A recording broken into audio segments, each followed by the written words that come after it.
자, 이어서 가겠습니다. 이제 실학에 관련된 부분을 할 텐데요. 자, 같이 볼게요. 한 문제 정도 나온다고 보시면 돼. 네, 주로 이제 실학자들에 대한 내용과 실학자들의 저서, 중농과 중상학파를 구분하는 거, 요것만 좀 잡으시면 돼요.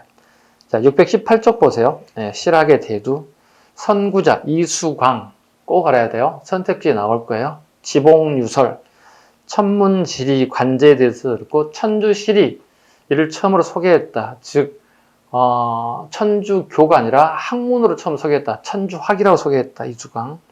한백겸, 동국지리지, 우리 역사를 치밀하게 고증했다. 지리를 고증했다. 즉, 지명입니다. 지명을 통해서 역사를 공부해 찾아가는 방법. 한백겸의 동국지리지 되게 중요하죠. 실학이잖아요. 네. 동국지리지. 훗날 정약용도 똑같은 고민을 했던 것 같아요. 네. 네. 뒤에 나올 겁니다. 그리고 역사를 공부하는데 가장 이제 쉬운 공부 방법 중에 하나가 지명을 찾아가는 거예요. 지명을 찾아서 이 역사가 어떤 내용을 가지고 공부하는 방식으로 택했던 것 같아요. 그래서 한백겸의 동국지리지를 보니 어떤 지명이 하나 나왔다고. 그럼 이 지명이 어디 있는가 봤다는 거야. 봤더니 저기 북경 근처까지 가더라는 거야. 북경 근처. 그렇다면 고구려 시기에 우리나라에 북경 근처까지 갔던 시기가 있었을 거라는 거야. 요거 얘기하는 거고. 그래서 정약용도 어떤 지명을 하나 봤다는 거야. 근데 우리나라에는 없는 거야. 아무리 찾아봐도 지명이 없는 거야. 찾아봤더니 저기 한반도 백두산을 정쪽으로, 그죠? 백두산을 중심으로 동쪽을 향해서 무한대로 무한대를 뻗어나가더라는 거야. 여기 봤더니 연해주까지 가더라는 거야. 연해주까지 간 거 결국 우리 발해의 지명을 얘기하고 있구나. 발해의 영토였구나. 이런 걸 찾아냈던 뜻이에요. 이 두 분의 공통적인 게 지명을 통해서 역사를 찾아가는 방법을 썼다는 것 꼭 기억하시기 바랍니다. 김육, 시현역, 달력입니다. 최초의 실학이라고 얘기하죠. 효종임금 시기에 24절기가 나왔다고 보잖아요. 그 다음에 허목, 남인의 영수로 실학자의 선구적 역할을 하였고 이익이나 정약용 같은 남인 실학자들의 학문에 항상에 깊은 영향을 줬다. 허목 됐죠? 그 다음에 실학은 두 가지 파로 나뉘어집니다. 경세치흥학파, 농업중심, 상공업중심의 이용후생학파 두 가지 파로 나뉘어집니다. 619쪽 보세요. 자, 농업중심, 경세치흥학파, 중농학파 봅니다. 첫 번째, 방계 유형원, 책 방계수록, 균전론의 별표, 균전론. 방계수록 토지를 국유적으로 전제로 하여 관리, 선비, 농민 등 신분에 따라 차등 지급 밑줄 긋습니다. 제목은 그럼 잘못 지었지. 균전이란 건 균일하게 토지를 나눠주자는 의미를 가지고 있는데 신분에 따라서 토지를 재분배하자는 거잖아. 신분이 높은 사람 더 많이 가져가야 된다는 얘기잖아요. 약간의 모순점이 발견되는 게 유행원의 균전론. 조세제도가 최근 나오고 있습니다. 기존에 우리나라의 조세 세금 걷는 방법은 결부법, 수확량에 따른 기준이었다. 근데 경무법을 바꾸자는 거야. 면적 기준으로. 경무법에 몇 줄 꼭 별표 갑니다. 최근에 자주 나오는 것들입니다. 경무법을 쓰고 호구에 부과하던 여격이라는 건 노동에 차출되는 겁니다. 여격을 토지에 일괄 부과하자. 부과할 것을 주장했다. 그다음 군사조직. 우리 국방에 대한 비리가 막 터져 나왔다고. 대립제, 반군수포제, 군적수포제. 요걸 농병일치로 가자는 거야. 농병일치. 군사가 군대 생활을 하면서 그 인근에 둔전이 있어서 농민에게 농사, 경작을 하게끔 하고 그 생산량의 일부 2분의 1을 군인에게, 2분의 1은 농민이 가져갈 수 있는 이런 방식을 택하자는 거거든요. 이게 이제 농병일치다 이렇게 얘기하죠. 요걸 주장하다는 거지. 그 다음에 사회제도, 양반, 문벌, 과거, 노비제도 이런 부분 비판했다. 이게 유형원 정도 체크하겠습니다. 성호 이익의 별표를 한 3개. 자, 성호학파를 형성했다. 이익의 제자들이 되게 많죠. 그 제자들이 형성한 게 성호학파라고 합니다. 성호 이익의 제자들입니다. 그분이 쓴 책, 성호 사설, 설자에 동그라미 쳐봐. 성호는 이익의 호를 얘기하는 거고, 설자가 들어가게 되면 무조건 백과사전이에요. 기억 잘 하시면 됩니다. 가구력이 되게 중요한 책이 나왔습니다. 요즘 가장 많이 나오죠. 곽자 바꿔요? 콩깻묵 곽자입니다. 네, 콩깻묵 곽자. 이렇게 콩이 있죠? 이렇게. 원래 콩은 사람이 먹는 거고, 그 다음에 껍질 있죠? 이걸 깻묵이라고 그러죠? 이건 이제, 소의 여물로 먹는 거거든요. 이게 단백질 함량이 좋다고 그래서. 근데 이 콩은 사람이 먹는 건데, 이건 양반만 먹는 게 돼버렸다는 거예요. 기존에 소들이 먹어야 할 것들이 일반 민들이 먹기 시작한다는 거예요. 다르게 표현하면 콩깻묵 먹는 사람들, 즉 백성들의 우자는 근심 우자거든요. 네, 농민들의 근심거리라는 뜻이에요. 이걸 일종의 시무책, 개혁책이라고 봐야 돼요. 즉 농민의 입장에서 근심을 가지고 보는 개혁책이다. 이런 뜻을 가지고 있는 게 가구력입니다. 내용 보겠습니다. 한전론. 한 가정의 생활을 유지하는데 필요한 규모의 토지를 영업전이라고 하고, 영업전은 법으로 매매를 금지하고 나머지 토지만 매매를 허용하자. 한번 볼까요? 한전론 볼게요. 한전론을 두 사람이 주장하는데요. 예. 첫 번째, 이익이 주장한 한전론. 두 번째, 박지훈이 주장하는 한전론. 이건 중농학파이고요. 이건 중상학파이죠. 이 두 개를 구분할 수 있었으면 좋겠습니다. 자, 봐요. 이게 영업전이라고 얘기하는 거예요. 영업전. 가족의 생계를 이해한다는 거죠. 가족의 생계를 위해서 절대로 여기는 매매를 할 수 없게끔 만들자는 뜻이에요. 영업전은. 근데 이 정도의 별도의 토지가 또 있다 쳐봐요. 이건 매매를 가능하게 하자는 거예요. 매매 가능하다는 거예요. 그러니까 절대로 팔지 말아야 할 토지를 줘야 한다. 가족의 생계를 위해서. 그래서 한전론이죠. 이거 보죠, 그러면? 미니멈이에요. 제한하자는 뜻이에요. 박지원 볼까요? 중상학파죠.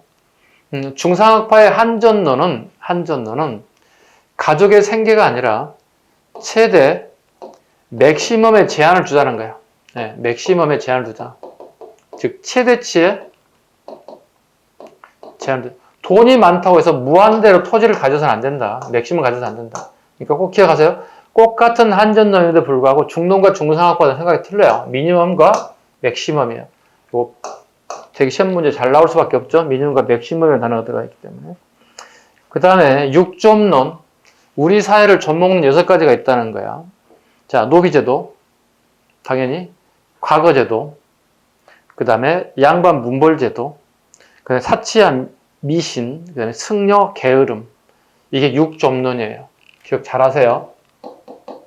육점론 안에는 폐전론은 포함되지 않는 사실. 요것만 보시면 돼요. 육점론 외울 필요 없다고. 출제자도 여기 폐전론을 살짝 집어넣을 거고 합해가 필요 없다고 보는 거야. 중농학파니까. 폐전론은 거기 포함되지 않는 사실. 그 다음에 사창제를 주장하였다. 한국제도 대신 사창제를 주장했다. 자, 한국은 중앙정부가, 그죠? 중앙정부가 쌀을 관리하는 거거든요. 쌀을 빈민의 농민들에게 대여해주고 다시 받는 거잖아요. 원금의 이자를 갚는 거잖아요. 근데 이게 관리들이 관리하다 보니까 이게 부패됐다는 뜻이에요.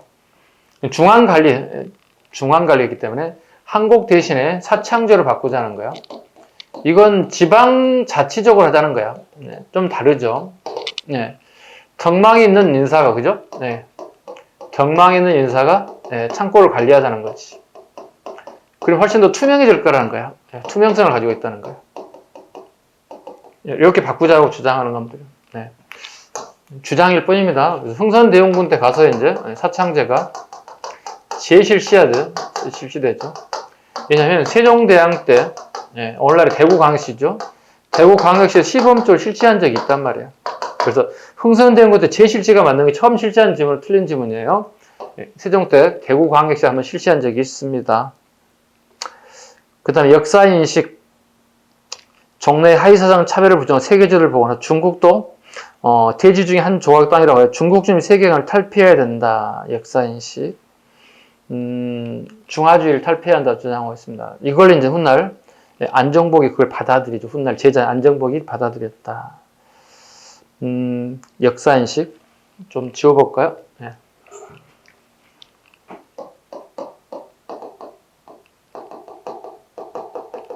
네. 그 시세를 따라야 한다 얘기하죠. 시세. 어느 시대에 세력이 가장 컸느냐? 어느 시대에 세력이 가장 컸느냐? 우리 보통 고구려, 백제, 신라 하면 보통의 모든 역사책 신라 중심이 되거든요.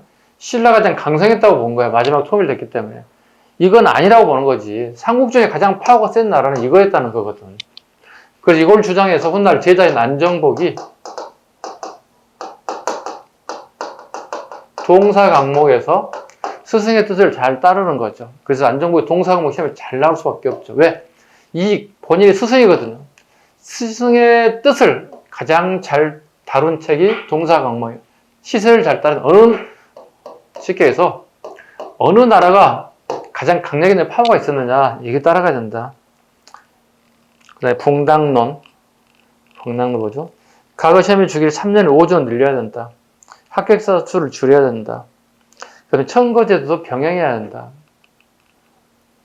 그 다음에 다산정약용, 실학집대성. 이익의 실학사상을 개성하였다. 정약용은 이익의 직계제자는 아닙니다만, 간접적인 제자입니다만, 그래도 경기 남인으로서 이익의 학문을 거의 완성했다, 이렇게 얘기할 수 있을 정도입니다. 남인 18호, 정조 때 배설하였으나, 신유 박해 때 순조 때, 전라도 강진의 유배, 18년 동안 유배 생활을 했고, 500여 권의 많은 책들을 남겼다. 대표적인 처서, 경세, 유표, 중앙행정, 지방행정과 지방간 도리, 목민심서, 되게 유명해졌죠. 목민심서, 그 다음에 흠음심서, 형업 업무를 관련된 부분을 얘기했습니다. 토지개혁론, 여전론과 정전제를 하나 같이 볼게요. 정약용에 대한.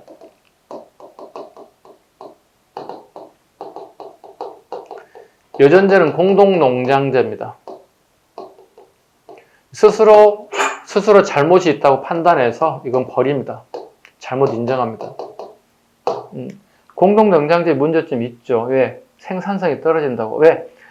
적당한 노동력을 투입하고 많은 양을 가져가려고 할 거거든. 오늘날이 공산주의 국가들이거든요. 지금 생각해 보세요. 북한이라고 하면 우리가 공산주의를 너무나 잘 알고 있지. 얘들이 생산이 잘 되냐고. 안 되지. 적당히 일하고 많은 노동력만 투입돼도 효과가 더럽게 없잖아요. 네, 자기에게 돌아오는 게 없으면 사람들이 게을러질 수밖에 없어요. 자본주의 발달할 수 있는 요소는 뭐죠? 욕심이죠. 내가 열심히 일한 만큼 나에게 돌아오는 거잖아요. 특히 농업에 있어서. 열심히 할 수밖에 없어요. 스스로 문제점이 있다는 생각을 수습시키는 거야. 수습. 그래서 만들어진 게 정전제예요. 정전제는 처음 만든 게 아니에요. 중국에도 이미 정전제라고 하는 제도가 있었다고, 이렇게. 이 정은 뭐예요? 노동력을 투입하는 거예요. 노동력 얼마만큼 효율적인 투입이냐. 그럼 결과적으로 이건 비슷하다는 거야. 여전제와. 이 정자를 쓰면 안 되겠다고 생각한 거지. 그래서 만든 게 뭐죠? 이걸 만든 거야. 우물정자를 만든 거지. 자, 우물정자 좀 크게 그려보자. 이렇게. 1, 2, 3, 4, 6, 7, 8, 9. 자, 1부터 9까지는 개별적으로 농업에 종사하자는 거야. 대신에 5를 한번 적어볼까요? 5는 마을에 집단 경작을 하자는 거예요. 그럼 1부터 9가 어떻게 생산성이 증가될까요? 감소될 것 같아요? 증가할 수 있다는 거야. 마을에 집단 경작을 했을 경우에는 최소한 마을을 운영하는 정도의 자금 확보될 거라는 뜻이에요. 그래서 스스로 모순점을 발견했다. 이런 제도, 여전제는 스스로 모순점이 있다는 사실을 발견하게 되었다. 그 바꾼 게 뭐냐 물어본다면 정전제다. 그 정자가 이거라는 거. 요거 아니라는 사실 잘 기억하시면 되겠습니다. 그 다음에 상업적 농업 육성. 전통적인 논농사에도 채소, 약재, 담배 등을 상품화시키려 하다. 과학기술 과학기술 한강에 배다리를, 그죠? 배다리를 설치하고 수원성 축제 거중기를 사용하게끔 하였다. 배다리 밑줄. 배를 연결해서 그 위에서 판자를 깔고 흙을 깔고 정조 임금이 수원 하산가에 말을 타고 갈 수 있게끔 만들었다. 이게 배다리, 별거 아닙니다. 되게 아주 토목공사 중에 원시적인 거죠. 예, 배는 물에 뜨잖아. 그래서 배를 묶어서 이렇게, 예, 그리고 밑에 말뚝을 봐서 배가 흔들리지 않게끔 지탱할 수 있게끔 만들었어요. 이 배다리. 수원화성을 건립하는데 이게 한 10년짜리 공사인데 되게 단기간에 수원화성을 완성하는 데는 거중기, 서양의 기기들을 우리가 응용할 수 있었다. 박제가 함께 정두법을 연구했다. 그 당시에 홍역 볼거리가 되게 심해서 어린아이들이 되게 성장 과정에 많은 희생을 따랐다는 거야. 그걸 좀 요즘 말로 좀 백신이지. 백신을 개발하게 되었다. 백신을 연구하게 되었다. 그다음 중국으로부터 선진 기술을 받아들이기 위해서 이용감과 함께 같은 관측 설치를 진행하기도 했다. 정리하기 지어서 볼까요? 목민심서, 경서일표, 후문심서. 이거 통상 이서일표라고 돼. 이서일표. 서에 두 개, 일표 안에 동그랗지. 목민심서의 서, 표에 후문심서, 이서일표 대표적입니다. 삼론설, 탕론의 밑줄. 민본적 왕도 정치. 사회계약, 쫀놓고 사회계약서가 유사하다. 군주가 잘못을 하면 바꿔야 된다는 거야. 체인지가 가능하다는 거야. 이게 사회계약설, 탕론과 유사하다. 됐죠? 밑에 건 그대로 읽으시면 될 것 같아. 그 다음에 중상학파 볼게요. 중상학파. 유수원. 좀 지울까요? 중상학파니까. 622페이지.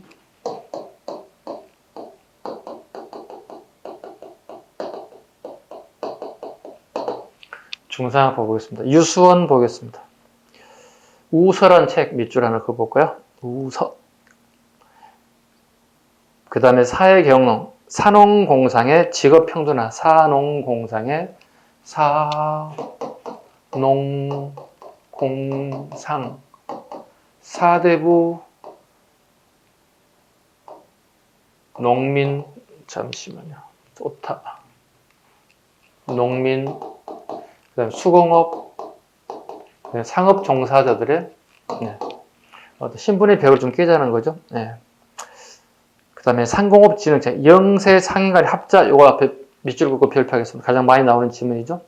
영세상인이 아무리 발전해도 한계가 있다는 거야. 합치자는 거죠. 그래서 영세상인의 합자를 통한 대규모 상업 육성, 농업, 패스, 홍대용 가겠습니다. 오른쪽에 홍대용의 별표 5개, 부국 강병책, 노론 출신의 홍대원 청해왕남에 얻은 경험을 기술 혁신과 문벌 제도의 철폐를 주장, 성략 극복이 부국강병의 요체라고 보고 있다.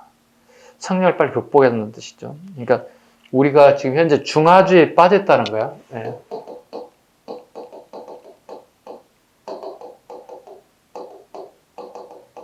중화주의에 빠져있는 이 사대부들의 머리통을 깨야 된다는 거야. 잘못됐다는 거야. 개조해야 한다 주장하고 있습니다. 청해 다녀오면서 쓴 책에 있어 연기, 그 연기라도 상관없어. 연경에 다녀온 기록이라는 뜻이야. 예. 연경은 원래 국경을 지칭하기도 합니다. 그래서 구분하기 위해서 연기란 책이 이 사람 말고 다른 책도 있단 말이에요. 예, 연나라 기행문이니까. 그래서 구분할 때는 담원연기라고, 홍대영의 호가 담원이거든. 그래서 담원연기해도 상관없고 연기해도 대충 잡아낼 수 있어요. 자, 연기라는 견목을 남겼고 개혁안을 제시한 이마경륜, 아래 이마경륜. 그 다음에 가학사상을 담은 의산문답.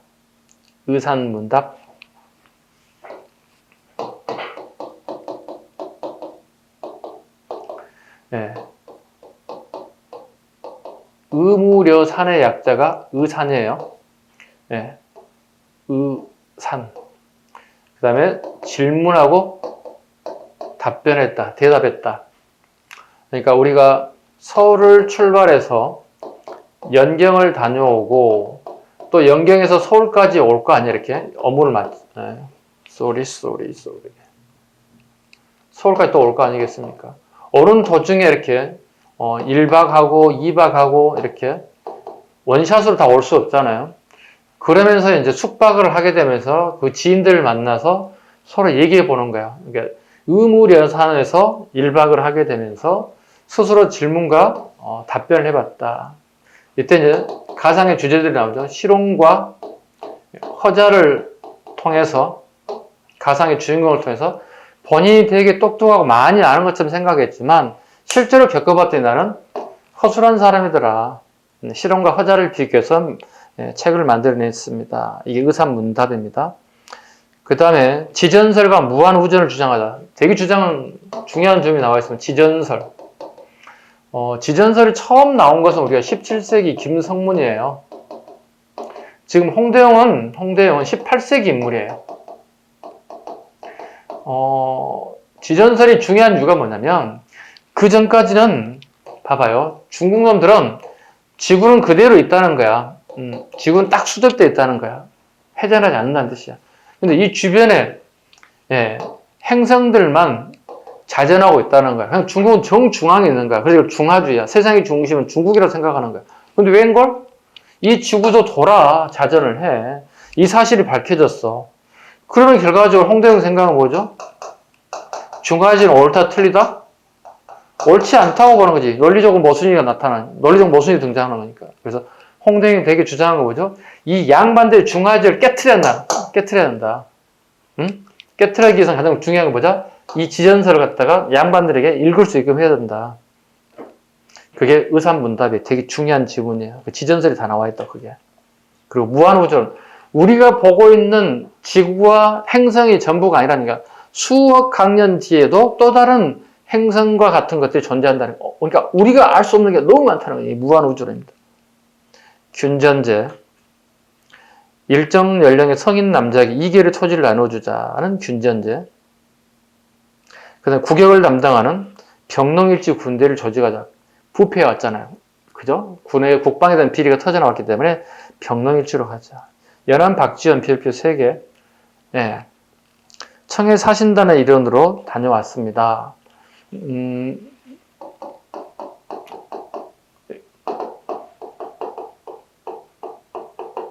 자제 공간으로 다녀왔습니다.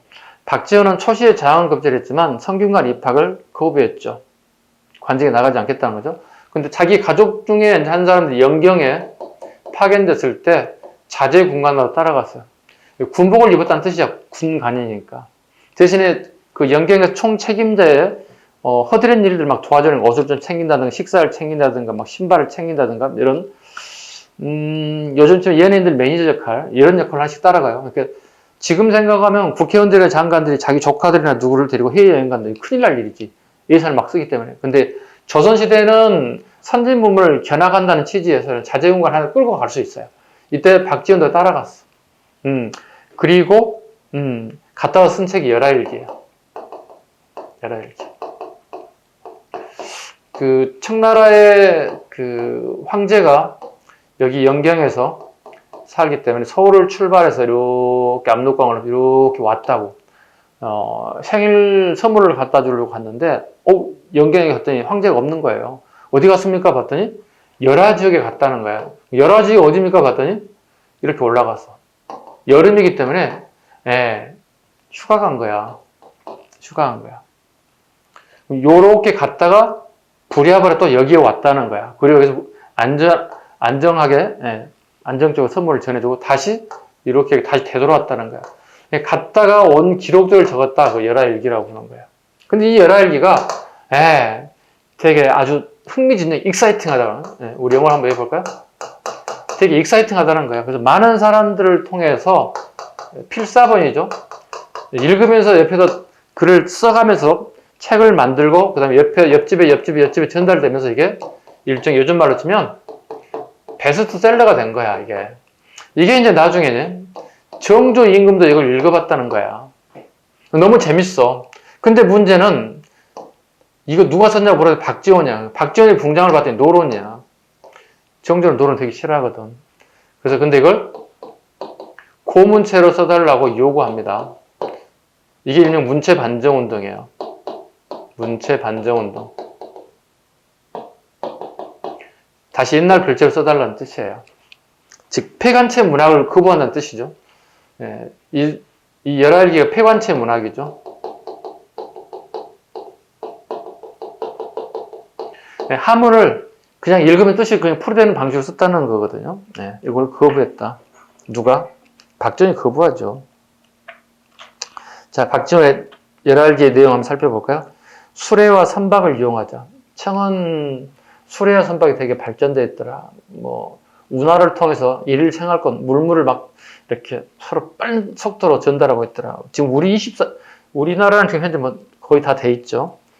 화폐 유통의 필요성, 중상업화니까 기술 개발. 그 다음에 양반 문벌지 비생서 양반전, 허생전, 호질 등의 한문 소설 등에서 중상적 실화설을 간접적으로 표현하고 있다. 예, 우리가 이제 많이 유명한 게 허생전이죠. 허생전 하나 밑줄 볼까요? 허생전. 열알기 안에 이제 허생전이 포함되어 있죠.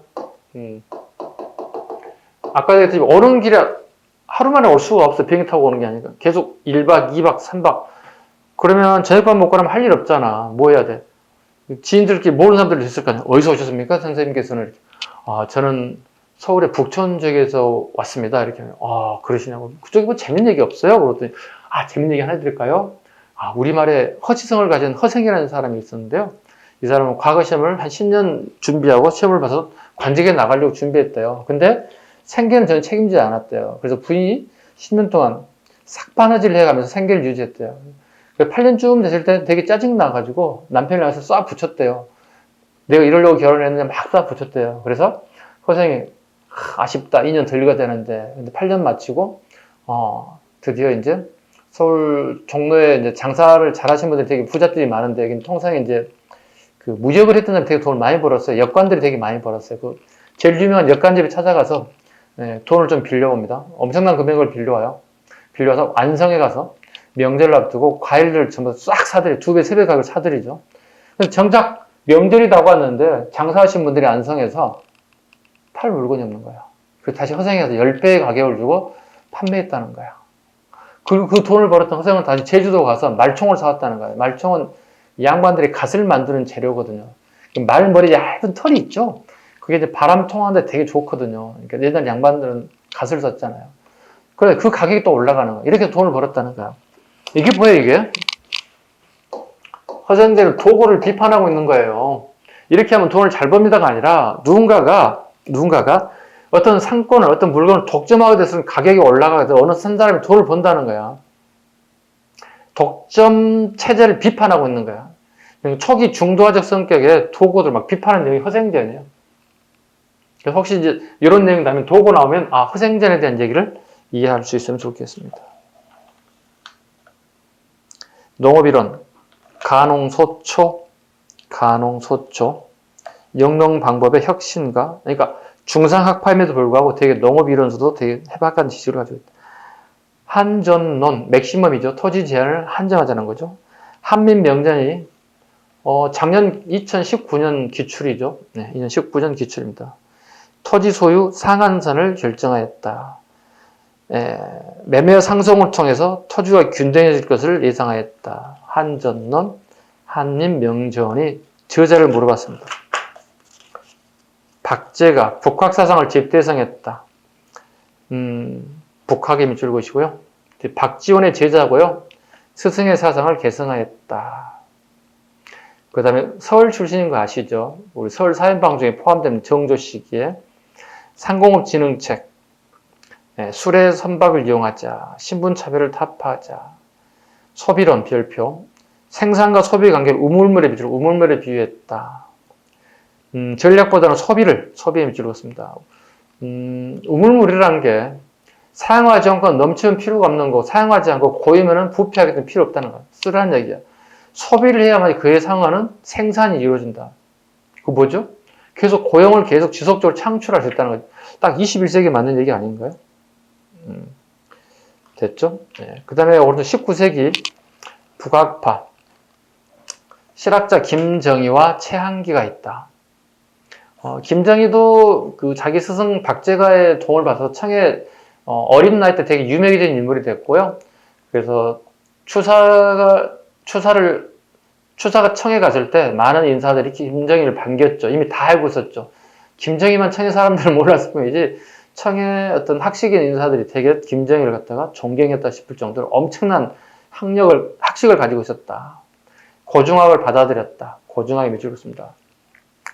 고중학을 받아들여서 이제 우리나라 이제 금석학의 대가가 됐죠. 그래서 청에 가서 고중학의 대가들로부터 50일 동안 사사를 받고 와서 이 금석학의 대가가 됐고 북한산비가 진흥학의 순수비를 갖다 또 받아들이기도 했다. 고증하기도 했다.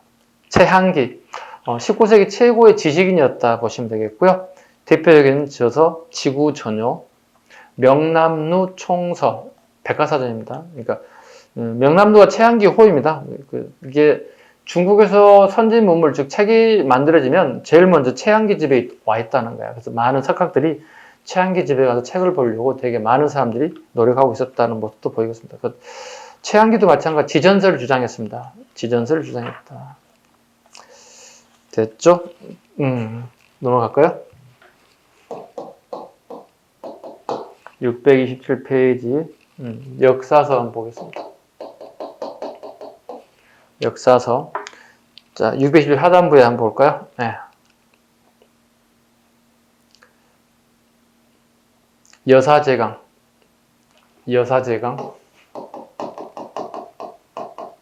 앞에 이렇게 살짝 써봐요. 그럼 주음법칙에 따라서 고려사 제강이 되겠지. 잘 보세요. 여사제강 17세기 후반에 유계란 사람이 고려사를 강목제 형식으로 서술한 서인의 역사, 서인의 동그라미 칩니다. 고려에 대해 항쟁을 높이 평가해 북벌을 강조했다.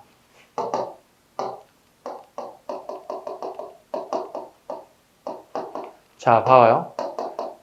고려와 조선의 공통점이 있다는 거야. 정치는 대신들이 했다는 거야. 누가 왕이 하는 게 아니라고 하는 거야. 그 다음에 북방민족에 대해서 우리가 어떻게 했냐는 얘기죠. 그냥 먹힌 게 아니라 강력한 제항을 했다는 뜻이야. 고려의 사대부, 조선의 사대부 공통점이 있다는 거야.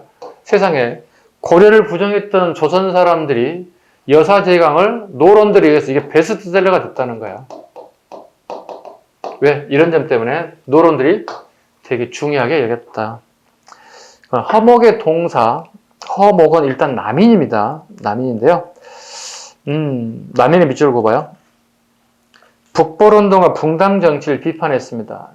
그러니까 서인들이 가장 중심으로 생각하는 게 북벌이에요. 우리가 급도 안 되는데 청에 복수하겠다는 북벌운동은 허무하다는 거죠. 무모하다는 거죠.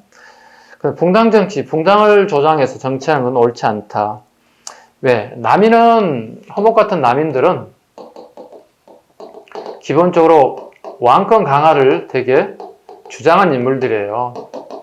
서인들은 기본적으로 신권을 강화하려고 하는 생각들이에요. 그러니까 서인과 남인은 그 생각 자체가 다른 사람들이에요. 그러니까 그 허목의 동사라고 하는 것은 결과적으로 왕권 강화에 초점을 맞추고 있다 보시면 돼요. 그래서 의미를 가지고 있다. 됐죠? 한 페이지 넘겨보겠습니다. 18세기 역사서는 그렇게 나오지 않으니까 생략하겠습니다. 18세기 후반에 관련된 볼까요? 이익의 역사관을 그대로 잘 반영한 게 제자 안정복의 동사 강목 별표한 세 개가 있습니다. 제일 밑부분에 있습니다. 이건 꼭 잡아야 돼요. 동사, 우리나라 역사라는 뜻이죠. 강목처를 적었다는 뜻입니다. 자, 이익의 제자인 근경기지방의 남인 안정복은 이익의 역사식을 계승했다. 뭘 따라한다고 했죠? 시세를 따라한다. 스승의 뜻을 잘 따라서 쓴 게 안정복의 동사 강목이다.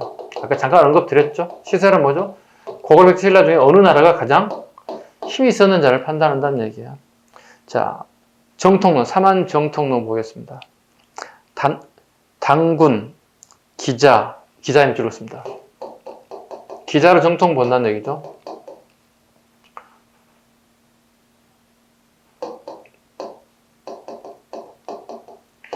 우리 보통 이만조선을 정통으로 보지 않는 겁니다. 지금 21세기에는 기자를 정통으로 보지 않고 이만을 정통으로 보죠. 그죠? 조선시대는 이겁니다. 통일신라 고려에 이루어졌다. 강목체로 본다. 그래서 유득공의 발해고 보시죠. 유득공의 발해고 정조 때입니다. 남과 북, 신라의 남쪽, 그 다음에 발해의 북쪽, 남북국시대라는 용어를 처음 사용하게 되었습니다. 그러니까 뭐라고 할까요? 고구려가 멸망하고 고구려 땅 이남은 신라가 통일신라가 있고 이북에는 그냥 없는 걸로 생각했다는 거지. 근데 이쪽 발해와 신라가 두 개의 영역을 섹터를 가지고 남북시대 용어를 처음 사용하더라. 그럼 이종의 동사, 허목의 동사는 일사자가 되는 거고, 이종의 동사는 사자, 기록을 사자를 쓰고 있습니다. 네. 최초로 단군조선을 본기로 표현하고 있다. 고구려를 중심으로 서술한 기전체 서술이기도 한다 정도. 이흥의 연례실 기술 별표 하나. 연려, 그러하니 그러하다는 뜻입니다. 연려. 잘라 이렇게. 그러하니 그러하다는 뜻입니다. 뭐죠 그럼? 사건의 과정과 결말을 돌출하는 방식이고요. 실은 뭐죠? 실제 역사란 뜻이죠. 즉 현재란 뜻이죠. 또는 뭐죠? 당대사라는 거죠. 다른 표현 뭐죠 그러면? 조선사라는 뜻이에요. 조선사를 기술했다는 뜻이에요. 이게 연례실 기술 유일하게 지금 우리 역사 중에 기사 본말체 양식이 서술 방식 중에 기사 본말체 양식이다. 사건 과정과 결말을 도출하는 방식이다. 이해 가셨죠? 그럼 선생님 삼국유사도 있잖아요 이렇게 하는데 삼국유사는 엄격히 따져서 기사 본말체와 유사할 뿐이지 기사 본말체는 엄격히 따지면 아니에요. 그 다음에 한치훈의 해동역사, 해동 자르시면 되겠지. 우리 역사를 기록했다. 중요한 것은 고조선부터 고려 말까지 역사를 기술한데 500여 종의 중국 및 일본의 자료를 참고했다. 한치훈의 해동역사 별표. 됐죠? 역사서 보셔야 될 거. 지리서 한백겸의 동국지리지 별표. 그 다음에 정약용의 아방강력고 두 개를 별표 하나씩 하겠습니다. 이것 공통점이 뭐죠? 지명을 통해서 역사를 공부해가는 방법이라고 분명히 설명드렸어요. 잘 보시고요. 인문지리서 그 탱리지 하나 봐주시죠. 탱리지 한번 보세요. 이중환의 탱리지. 각 지역의 자연환경과 물산, 풍속, 인심 등을 서술. 어느 지역이 살기 좋은 것인가 이렇게 서술했어요. 예. 탱리지 밑줄 한번 보시죠. 다른 말로 이걸 복고총론이라 불러요.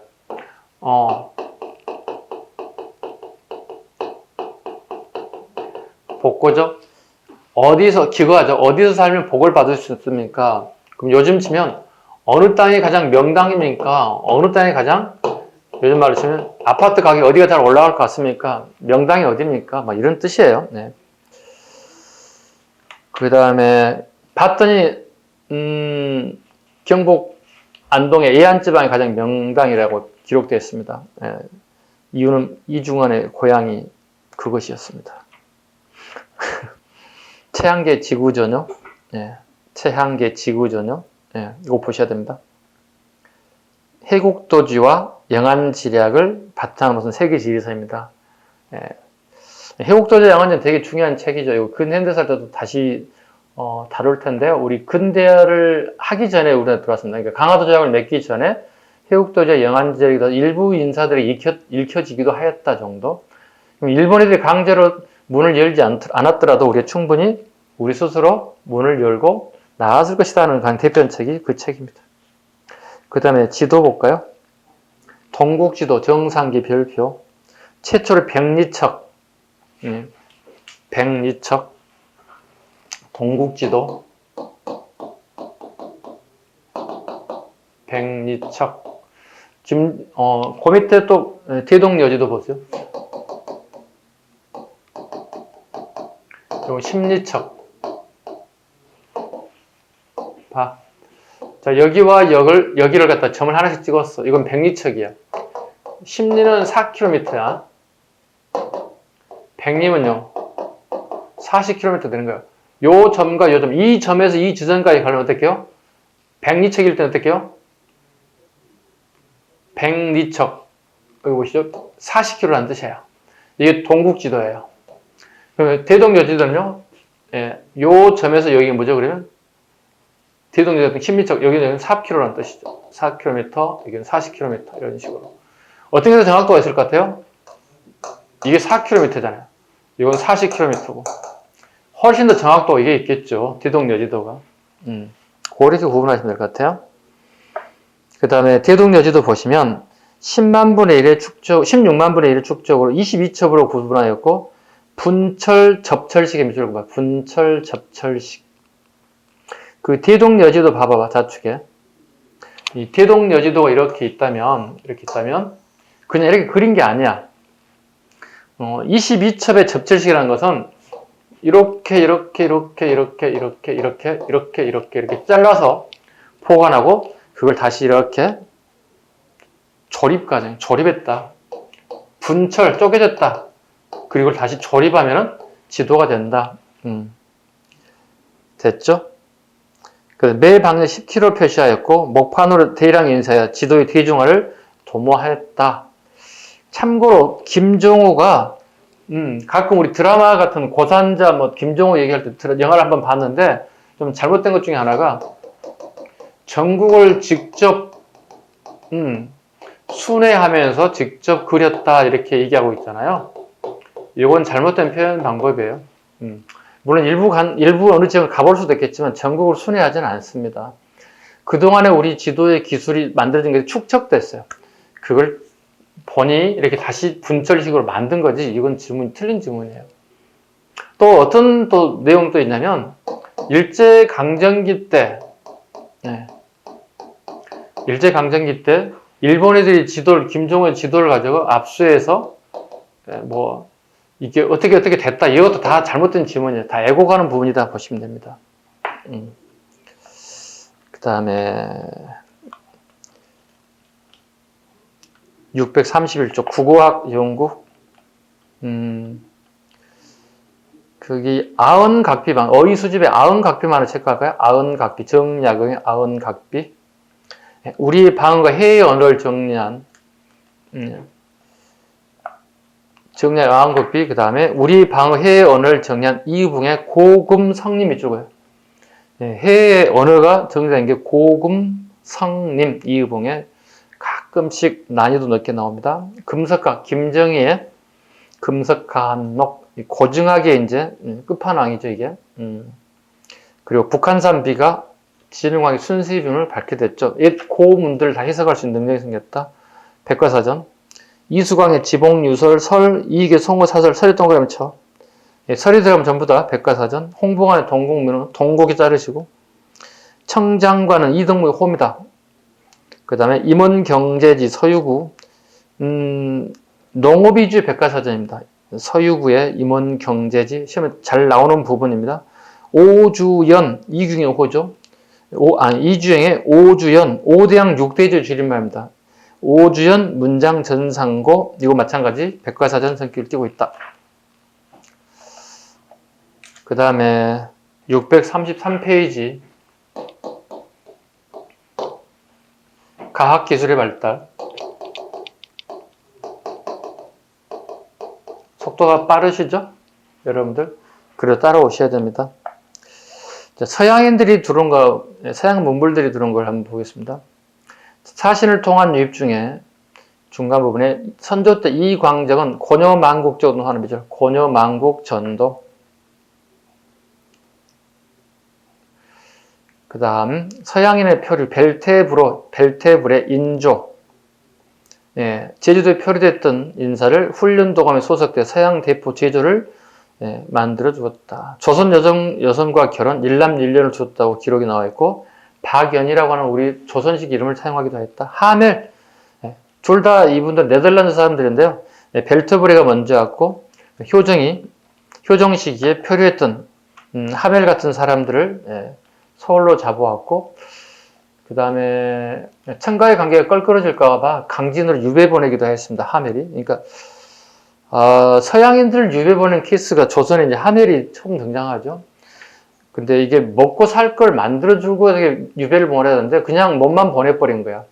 그래서 상당수가 이제 굶어 죽기도 하고요. 또 강진에 몇 가지 농로라든가 담 쌓는 게 좀 네덜란드식 좀 남아있고요. 그래서 이들은 배를 만들어서 일본으로 탈출하게 되었어요. 예, 일본에 탈출하게 되었고 그 다음에 돌아가서 조선에 억류된 기간 동안 월급을 못 받았잖아요. 예, 의도하지 않는 그 기간 동안에 월급을 받고 싶어서 하멜 편리기를 지었죠. 근데 약간 우리 조선에 대한 부정적인 내용이 좀 많이 들어가 있다고 봐야 돼요. 처음으로 우리의 사성들이 서양의 애를 알려진 계기가 되었다. 됐죠? 그 다음에 천문학 볼까요? 천문학 634페이지 지전설 이익 김성문 홍대영 뭐 이게 뭐 최한기도 포함되어야 되겠죠. 대신에 이익은 뭐라 그럴까요? 처음에 지전설을 주장해서 지구 돈다는 거죠. 근데 나중에는 부정했어요. 그래서 이익은 좀 삭제시키고 경간부에 한번 출제되죠. 지전설이. 다음 지전설을 주장한 학자가 아닌 것은 아닌 분은 이렇게 출제가 됐죠. 뭐 이익 이렇게 하고요. 김성문, 홍대용, 다음은 뭐 최한기, 이익 처음에 주장했던 아니 답은 1번이 돼야 됩니다. 이런 식의 출제가 한번 이게 경찰 간부부 시험에 한번 출제가 됐었던 기억이 납니다. 되게 심플하게 나왔죠. 근데 이상하게 심플하게 나오면 많이 틀린다는 거예요. 의외로.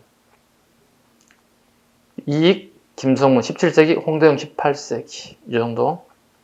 역법 시현역 효종임금 때 시현역 24절기 최초의 실학이라고도 합니다. 수학 기하 원본 됐죠? 지금 수학에 대한 책을 한 번도 나온 적 없는 것 같아요. 30년 동안.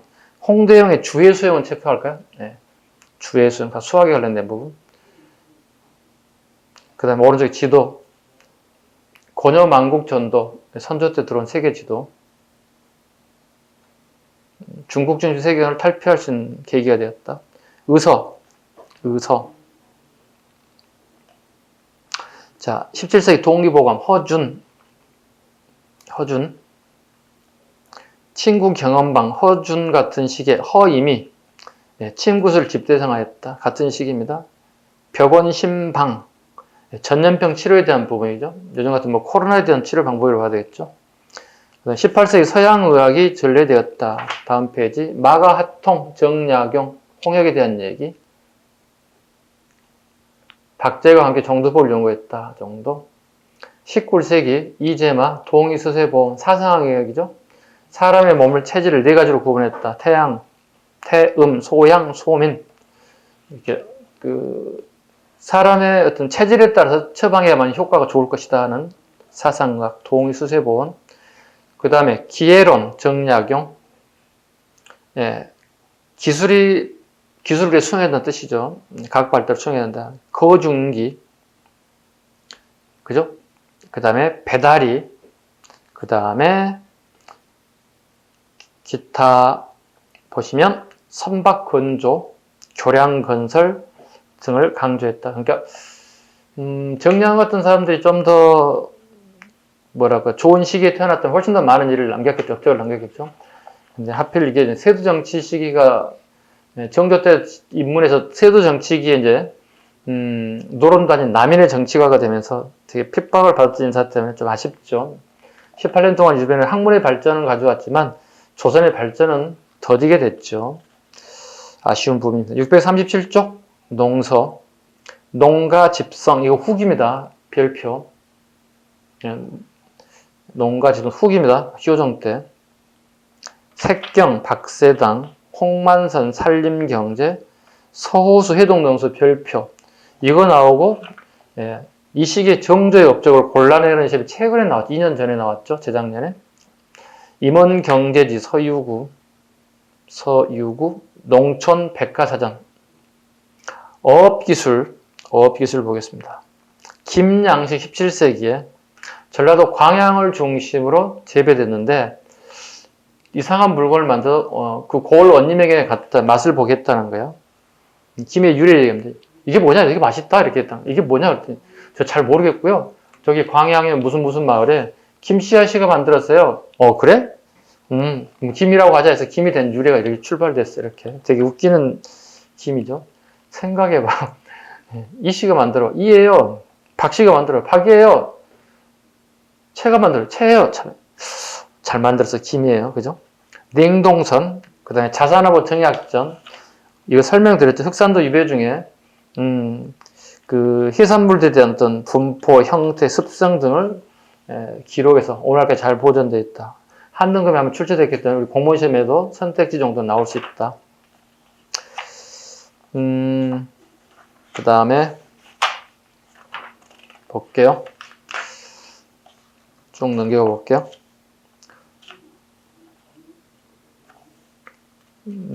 판소리, 탈놀이 뭐 이건 안 해도 될 것 같고요. 네. 이런 거 안 하겠습니다. 시험 나오지도 않을 거니까. 그 다음에 642쪽에 사설시조 한번 볼까요? 네. 이 사설시조의 그 청구형을 내는 글을 한번 시험을 같이 읽어볼게요. 642쪽입니다. 사설시조.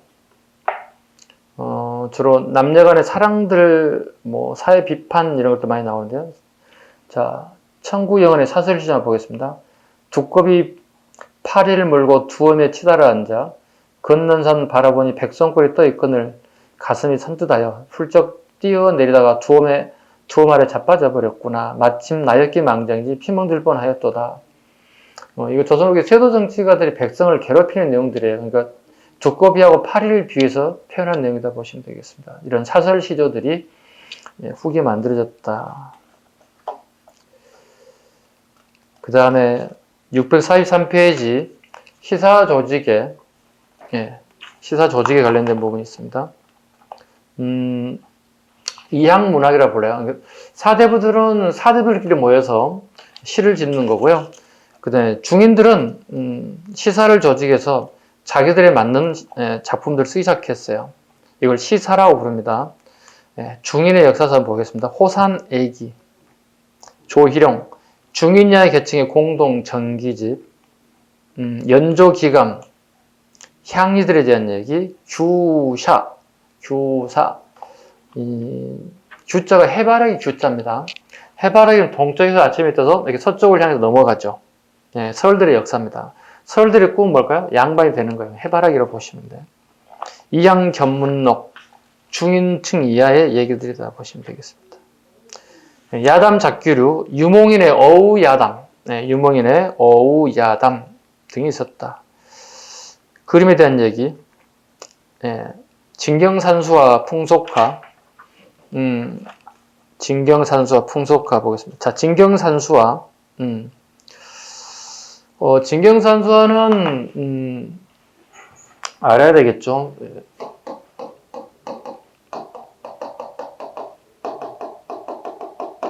구분하셔야 됩니다. 착각하시면 안 됩니다. 작가의 감흥을 주관적으로 표현하는 겁니다. 그리고 과장합니다. 과장. 실제잖아요. 실제 경치를 그린 것 갖다가 실경산수라 불러요. 구분하셔야 돼요. 진경하고 실경 정도는, 그죠? 자, 진경산수화 보겠습니다. 그 대표적인 게, 진경산수화는 남종화하고 북종화법이 섞여 있다. 남종화하고 북종화. 이건 중국의 사대부들이 그림을 얘기하는 거고, 북종화는 전문 하원들이 그리는 그림이에요. 여기 두 개 섞여지는 모습이다. 자, 그 대표적인 게 뭐냐? 다음 페이지 넘겨보세요. 자, 그림 봐주시죠. 인왕제석도, 정선입니다. 겸대정선의 인왕제석도. 그 서울 인왕산에 비가 개고 난 다음에 구름이 낀 모습을 한자로 제색이라 불러요. 비가 막 왔어요. 그 다음에 구름이 잔뜩 끼었어요. 이게 제색이라고 과장되게 표현했다. 그 다음에 좌측에 금강전도가 있어요. 금강산에 다녀왔어요. 그리고 과장되게 표현했어요. 풍속화. 김홍도는 그 도화서의 가장 대표적인 넘버원에 해당되는 도화서 그림 그리는 사람이었어요. 근데 이 사람이 그린 게 주로 이제 그 궁궐도도 많이 그렸지만 일반 서민들의 생활을 되게 많이 그렸죠. 씨름도, 무동, 춤추는 아이들, 논가리, 이걸 일명 풍속화라고 하죠. 일반 민들의 삶의 모습을 그렸다. 해원 신윤복, 이것도 마찬가지 도화서에서 근무하는 사람인데요. 김홍도의 보건관 풍속화를 그렸다. 주로 양반들과 부녀자들의 생활과 유흥, 남녀 간의 애정 등을 그 시대의 상황을 그대로 표현했다. 그 양반들의 모순점들을 되게 많이 표현하고 있는 모습들입니다. 그 당시의 표현들. 해원 신윤복. 그 다음에 서양화 기법, 18세기, 강세양의 영통골 입구도, 원근법, 그 다음에 명암법, 서양화법이 접목되기 시작했다. 오른쪽에 보면 영통골 입구도 됐죠? 그 다음에 심사정, 정선에서 그림을 배웠고 당시 유행한 산수와 심자 중국 전통 화제의 문인화를 즐기고 했다. 심사정은 촉잔도라고 그러죠. 촉잔도경. 심사정은 참 불우한 인사이기도 해요. 할아버지와 조부들이 좀 다들 좀 복잡해요. 한 분은 영모에 되었고, 한 분은 과거 시험 부정을 저질러서 자식들이 과거 시험 못 보게 해서 이 사람이 어쩔 수 없이 그림을 그려야 되는 거예요. 이 촉잔도, 줄여서 촉잔도라고도 하는데요. 촉잔도경 뭐냐면, 우리 중국의 이 나라, 촉나라, 오나라 이렇게 있잖아요. 이렇게 촉나라까지 가는데 되게 어려워요. 그 산이 험준하거든요. 근데 그림으로 그리게 되면 되게 아름다워요. 요걸 그렸다는 뜻이에요. 이게 엄청난 그림 사이즈예요. 그러니까 보통의 그림 이 정도 크기라면 여기는 이 그림이 이렇게 큰 그림을 그렸다는 뜻이에요. 선생님도 이게 책으로, 아니, 그림으로만 봤지 실제로 보지를 못했어요. 네. 선생님 이걸 꼭 한번 보고 싶어요. 그래서 제가 죽기 전에 한번 꼭 보고 싶은, 거기 하나 포함되어 있습니다. 리스트에 포함되어 있습니다. 그 다음에, 윤두서 그림 좌측 자성 보시죠. 보통 그 시대 이 그림들은 전신상, 반신상인 반면에 두상만 이렇게 쭉 그려놨죠. 윤두서. 그 다음에 문인화 19세기에 김정의 세한도. 그 다음에 장승업, 군마도, 호치도 오른쪽에 그림 나와 있습니다. 그 궁궐도, 궁궐도는 궁궐의 동쪽에서 그렸던 모습이라서 창덕궁, 창경궁, 경희궁 서쪽에서 봤죠? 이거는 한 10년 넘었겠는데요. 2, 3년? 국가적 문제 기출됐죠. 그 뒤로 한 번도 출제되진 않습니다. 그 다음에 민하. 그 양반들이 보는 그림하고 백성들이 볼 수 있는 그림들은 차이가 있을 수밖에 없죠. 가격대가 달라지기 때문에 일반 민들은 하원들이 그린 그림을 소장하기 어려웠겠죠. 이런 백성들이 주로 보거나 그리는 그림이라서 민화라고 합니다. 오른쪽에 민화 봐보시죠. 이걸 호작도라고 그러죠. 호랑이와 까치의 모습이 보이시죠. 이런 그림들. 소재가 해, 달, 나무, 꽃, 동물, 물고기 등들을 주로 그렸다. 글씨, 이광사의 동국진체. 동국이니까 우리나라 글씨체라는 뜻이죠. 이광사의 동국진체 한번 봐보시죠. 해남 대흥사의 대웅보전의 글씨거든요. 김정의 추사체, 중노지실. 동시대 인물인데, 이광사가 나이가 좀 더 드셨고요. 김정희 나이가 좀 젊은 친구였죠. 김정희 추사체. 건축의 변화 보시죠. 건축의 변화. 이제 마지막 왔겠네요. 17세기, 18세기 건축물들이 좀 나오는데요. 요거 좀 구분할까요? 건축에 대한 문화파트에 되게 잘 나오는 부분 중에 하나 건축물들이죠. 17세기, 18세기 좀 달라집니다. 주로 이제 분홍 부상들이 주로 이렇게 후원했다. 분홍 부상들. 이를 일명 여호붐이라고도 하죠. 후원하게 됐다. 이건 주로 양반들이 후원하게 됐다. 웃기는 건 그 불교를 억압한 시대임에도 불구하고 양반들과 분홍 부상들이 자금 후원해서 건축물을 지었다는 겁니다. 17세기 대표적인 거 볼까요? 17세기 건축 대표적인 것, 이건 암기를 좀 해야 할 것 같아요. 17세기는 8강민이 인기 있었던 것 같아요. 7 다음에 8이 연결되니까. 법주사 팔상전, 각항전, 미륵전 이런 식으로. 18세기는 다 욕 같아요. 이런 식으로. 18세기 발음 세게 하면 욕이 되는 거지, 그지? 스님 참여약 뭐가 이런 돌대가리 이렇게 성남사 이런 이런 개뿔 따고 이렇게 다 욕이야. 부안의 계암사. 선생님 계암사 갈 때 되게 힘들었던 기억은 비 올 때 가가지고 되게 오래 걸리던 기억이 납니다. 그래서 이렇게 외우셔야 됩니다. 17세기 8강민이 인기 있었다. 팔상전, 각항전, 미륵전. 18세기 성남사, 쌍계사, 계암사 이렇게 암기를 좀 해주셔야 될 것 같고요. 그다음 18세기 건축물 중에 수원화성 꼭 보셔야 될 것 같고요. 그다음 19세기에는 이제 흥선대원군이 경복궁을 중건하죠. 그죠? 대표적인 게 경복궁과 근정전에 그다음에 경혜루가 화려하고 장중한 건물로 유명합니다. 흥선대원군에 관련된 부분, 경복궁의 근정전, 그다음에 경혜루, 그 다음에 백자생활과 백자생활공예. 이건 이미 그 자기할 때 한번 했던 부분입니다. 그죠? 우리가 백자에서 청하백자, 철사백자로 바뀌어가는 모습들 크게 비중을 두지 않아도 될 것 같고요.